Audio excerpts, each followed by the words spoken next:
SSSC के अंतर्गत जो पेट परीक्षा 2023 उसमें जो प्राचीन भारत जो सिलेबस में दिया गया है उसमें टॉपिक है वैदिक सभ्यता और संस्कृति। इसके अंतर्गत इसके तथ्यों के बारे में जानकारी हासिल करेंगे। इससे एक या दो प्रश्न पूछे जाने की प्रबल संभावना है। अगर वैदिक सभ्यता की बात की जाए तो वैदिक सभ्यता मुख्य रूप से आर्य सभ्यता है और वैदिक सभ्यता या आर्यों की जानकारी हमें साहित्यिक स्रोतों से मिलती है। इसके अलावा कुछ जो अभिलेख है उनके आधार पर आर्यों की जानकारी मिलती है। अगर साहित्यिक स्रोतों की बात की जाए तो ऋग्वेद में जो आर्य शब्द है, ऋग्वेद में जो आर्य शब्द है वह 36 बार आया है और ऋग्वेद से हमें आर्यों के बारे में जानकारी मिलती है। इसके अलावा अगर पुरातात्विक साक्ष्यों की बात करें तो बोगाज कोई जो अभिलेख है यह मध्य एशिया में पाया गया और बोगाज कोई अभिलेख में अरुण वरुण इंद्र नासक जैसे वैदिक देवताओं के नाम मिले हैं जो ऋग्वेद में वर्णित है। इसके अलावा कसाइड अभिलेख ये ईरान में पाया गया। कसाइड अभिलेख में भी कई ऐसे सूत्र मिले हैं जो ऋग्वेद में मिलते हैं और इसमें भी देवी देवता के नाम मिलते हैं। अगर आर्यों के मूल निवास स्थान की बात की जाए तो आर्यों का मूल निवास माना जाता है दक्षिणी यूरोप का जो आल्प्स पर्वत है उसका पूर्वी भाग अर्थात यूरेशिया। लेकिन इसके बारे में सर्वमान्य कोई धारणा नहीं है या ये मानक धारणा नहीं है। लेकिन जो मैक्स मूलर जर्मनी का महान विचारक और दार्शनिक था उसने ये बताया था कि आर्यों का मूल निवास मध्य एशिया है और मैक्स मूलर का जो ये तथ्य है यही सर्वाधिक मान्य है। अगर आर्यों के संबंध में जो ऋग्वेद जानकारी देता है, ऋग्वेद का जो रचना काल अगर देखें तो रचना काल 1500 से 1000 ईसा पूर्व माना जाता है ऋग्वेद का रचना काल। और आर्य थे, उनका जो मुख्य व्यवसाय पशुचारण था और कृषि उनका गौड़ व्यवसाय था।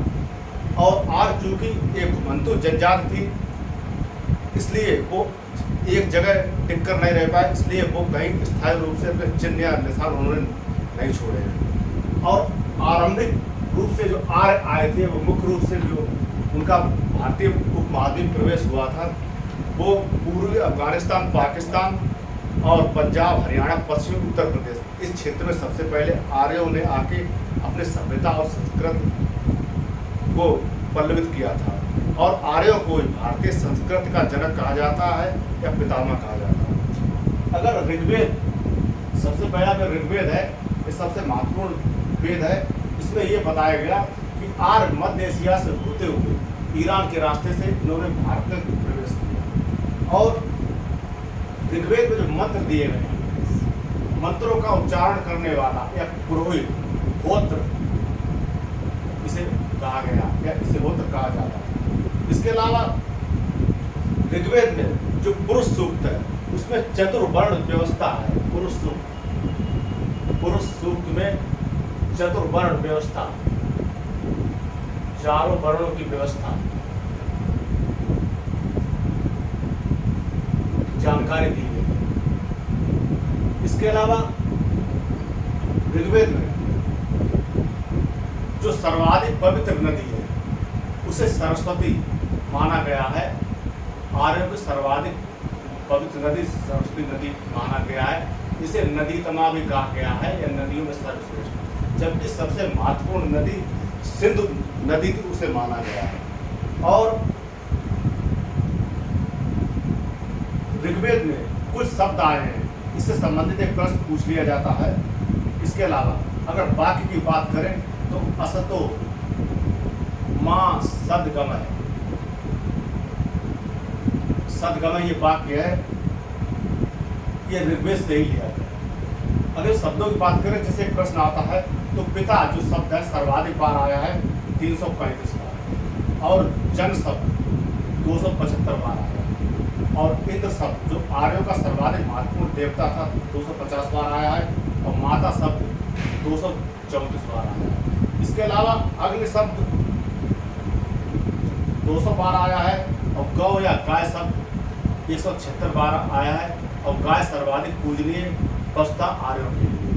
अगर अन्य शब्दों की बात करें जैसे गंगा है, राजा है, ये शब्द केवल एक बार आए हैं। इसके अलावा गंगा, राजा का पृथ्वी, ये शब्द भी केवल एक बार आए। इसके बाद जो आर्य हैं, आर्यों की अगर नस्ल की बात की जाए तो आर्यों की नस्ल अल्पोनाइट और काकेसाइड और अल्पाइन किस्म की नस्ल। यह लोग काफी बलिष्ठ लोग होते हैं, पूरे बाल होते हैं, नीली आंखें होती हैं, गौर वर्ण के लोग होते हैं और इन्हीं लोगों ने भारतीय सभ्यता संस्कृति का विकास किया जो इस समय मौजूद है। इसके अलावा इन लोगों के जो लक्षण हैं वो पश्चिमी भारत जैसे हरियाणा, उत्तर प्रदेश और पश्चिमी उत्तर प्रदेश, इसके अलावा पंजाब और पाकिस्तान का क्षेत्र और अफगानिस्तान में इन लोगों के लक्षण मिलते हैं। इसके अलावा पूर्वी भारत में जैसे बिहार और बंगाल में भी कुछ उच्च कुलीन व्यक्तियों में इन व्यक्तियों के लक्षण मिलते हैं। आर्यों से संबंधित इस चैप्टर में जो नदी है उससे संबंधित एक प्रश्न पूछ लिया जाता है कि वैदिक काल में जो नदियां थीं उस समय किस नाम से जानी जाती थी और इस समय किस नाम से जानी जाती है। जैसे अगर बात करें तो वितस्ता को झेलम के नाम से जाना जाता है और परसुड़ी को रावी के नाम से जाना जाता है। सतुद्री नदी को सतलज के नाम से जाना जाता है और सिंध को सिंध के नाम से जाना जाता है। जो पाकिस्तान में सिंध के नाम से, भारत में अभी सिंध के नाम से जाना जाता है। और इसके अलावा अस्कीनी को चिनाब के नाम से जाना जाता है वर्तमान में। और कुंभा जो अफगानिस्तान में बहती है इसे काबुल नदी के नाम से जाना जाता है। और इसके अलावा अन्य नदियों की बात करें तो कुरुम नदी कुर्रम के नाम से जानी जाती है जो पाकिस्तान अफगानिस्तान दोनों में बहती है। इसके अलावा सुवास जो नदी है इसे स्वात नदी के नाम से जाना जाता है और स्वात नदी की जो घाटी है वो पाकिस्तान में अवस्थित है। इसमें गांधार बौद्ध कला के सबसे अधिक अवशेष इसी क्षेत्र को। और बात करते हैं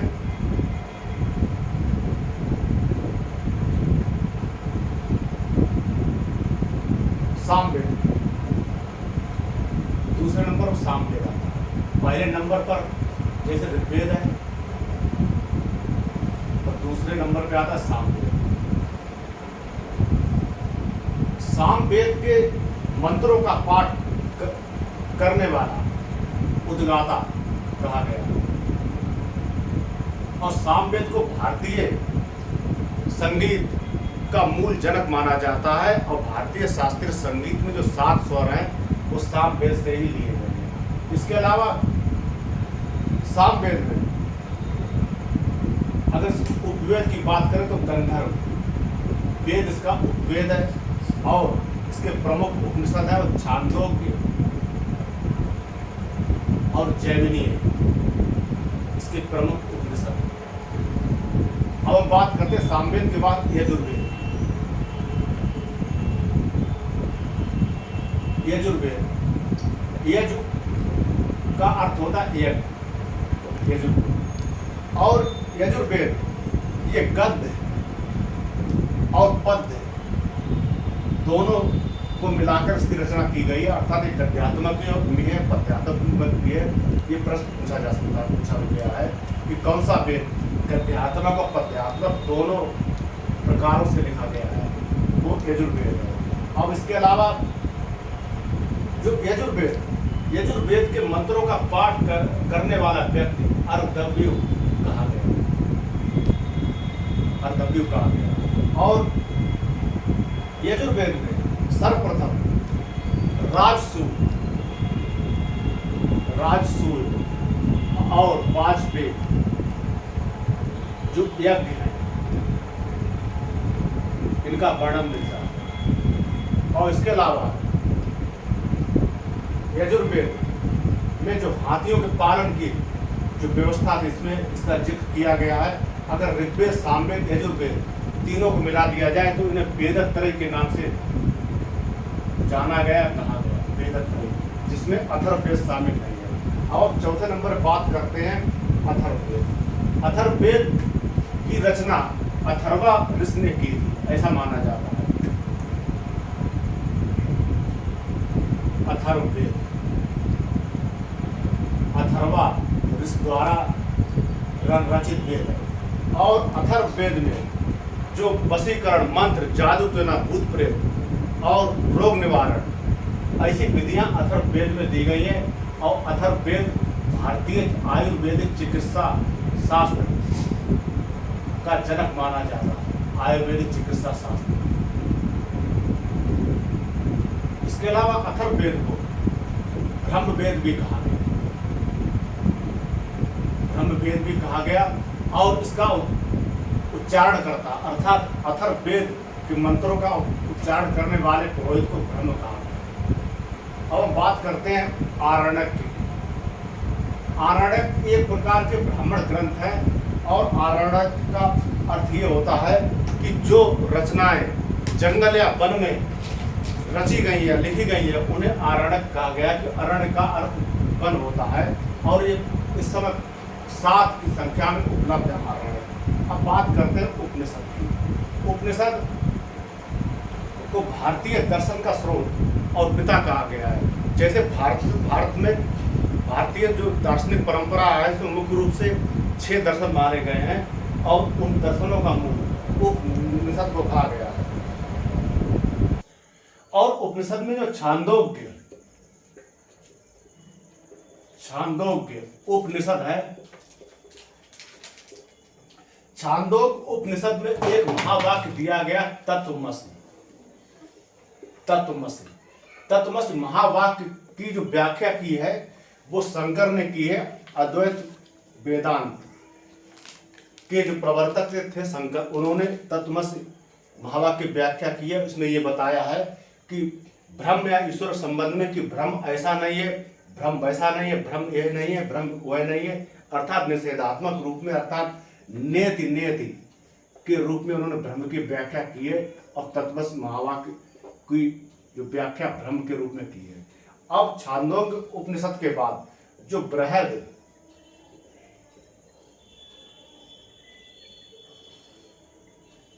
बृहदारण्यक उपनिषद,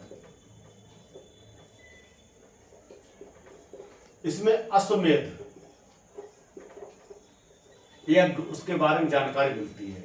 अश्वमेध यज्ञ उस समय के जो राजे महाराजे करवाया करते थे, इसलिए करवाया करते थे कि ज्यादा रक्तपात किए बिना अपने राज्य की सीमा का विस्तार हो सके।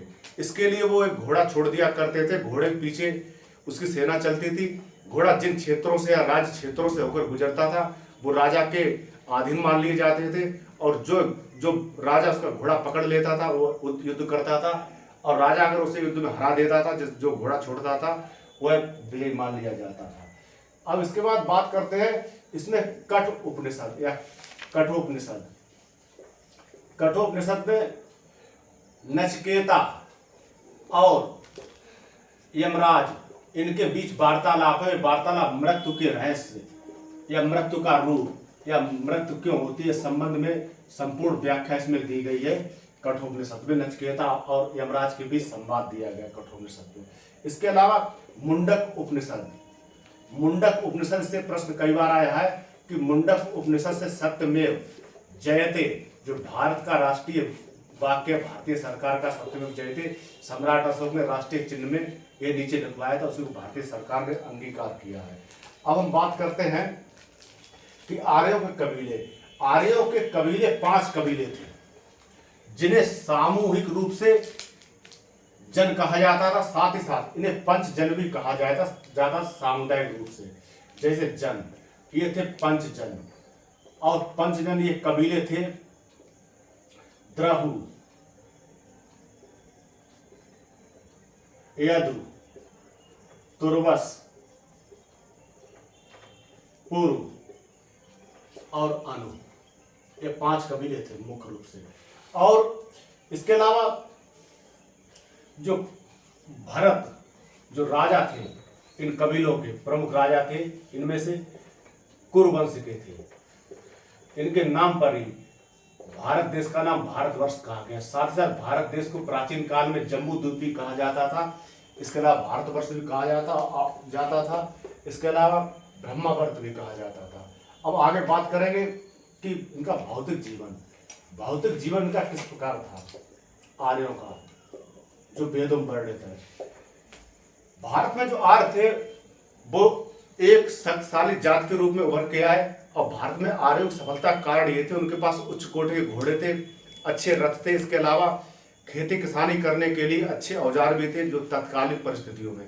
इसके अलावा आर्यों को धातु कर्म का भी ज्ञान था, उन्हें ऋतुओं के बारे में जानकारी थी और उन्हें अयस अर्थात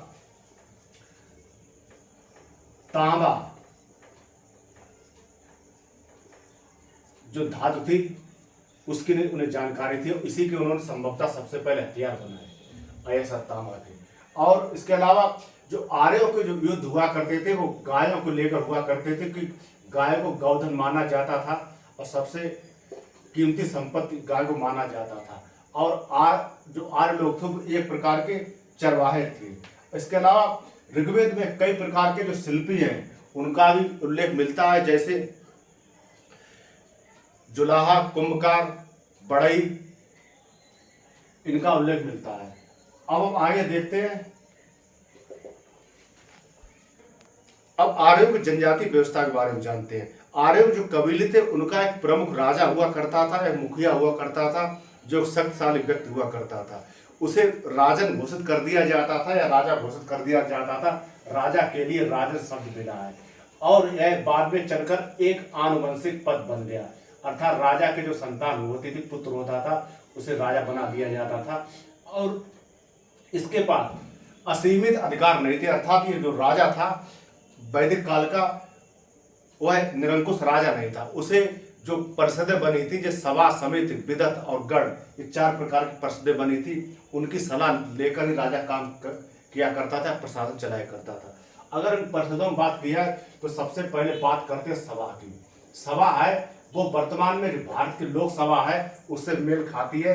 और सभा में जो व्यक्ति उपस्थित रहते थे या जो व्यक्ति सदस्य होते उन्हें सभ्य कहा जाता था और उसमें स्त्री पुरुष दोनों हिस्सा लेते थे। सभा के बाद आती है समिति की। समिति जो वर्तमान में भारत की राज्यसभा है उससे तालमेल रखती है या मेल रखती है और समिति का उल्लेख 9 बार हुआ है। और सभा समिति के बाद आती है बात विदत की। विदत जो एक काउंसिल थी, विदत में जो वरिष्ठ व्यक्ति थे, वरिष्ठ नागरिक थे, इसके अलावा अनुभवी नागरिक थे और बुजुर्ग और वृद्ध नागरिक थे, उन्हें विदत में जगह मिलती थी। और गढ़ एक प्रकार का समूह था, लोगों का समूह था। और जो ये चारों परिषदें थी ये राजा के प्रशासनिक कार्यों में और राजनीतिक कार्यों में और धार्मिक कार्यों में मदद किया करती थी और राजा इनकी राय लेकर काम किया करता था या प्रशासन चलाया करता था। अब हम बात करते हैं कबीला की बात, कबीला और परिवार। कबीला परिवार आर्य लोगों की पहचान कुल या गोत्र के आधार पर होती थी, वो अभी भी होती है, कुल या गोत्र के आधार पर। वैसे ये भी कहा जाए कि गोत्र व्यवस्था थी आर्यों ने ही प्रारंभ की थी दुनिया में सबसे पहले, कबीला परिवार। इसके बाद इसमें जो कबीला के अंतर्गत जो जन शब्द है, जन शब्द का उल्लेख 275 बार हुआ है और जन को ही सामूहिक रूप से कबीला कहा गया। और लेकिन एक प्रश्न आता है कि कौन सा शब्द ऋग्वैदिक काल में प्रयुक्त नहीं किया गया है या ऋग्वेद प्रयुक्त नहीं किया, वो जनपद है। जनपद का उल्लेख एक भी बार ऋग्वेद में नहीं आया है। कबीला और परिवार के बाद में आगे हम देखते हैं कि जो कबीला व्यवस्था थी वो पितृसत्तात्मक थी। पितृसत्तात्मक अर्थात जो परिवार का सबसे बुजुर्ग व्यक्ति था, उम्र दराज व्यक्ति था, उसी के हाथ में सभी शासन रहा करता था। परिवार की बागडोर उसी के हाथ में थी। जबकि सिंधु सभ्यता में मात्र सत्तात्मक पारिवारिक व्यवस्था थी। अब हम बात करते हैं आगे कि ऋग्वेद में नियोग और जो विधवा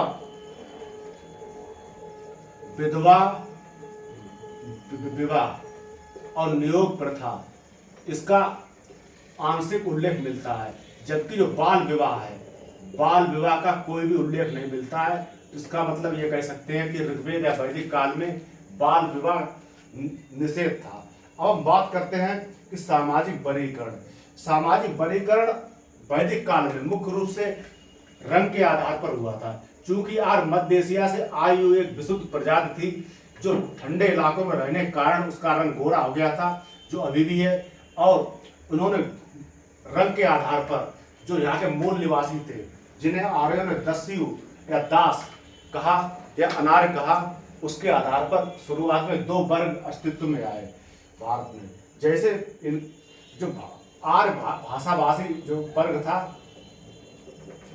भाषाभाषी वर्ग था, वो गौर वर्ण का था।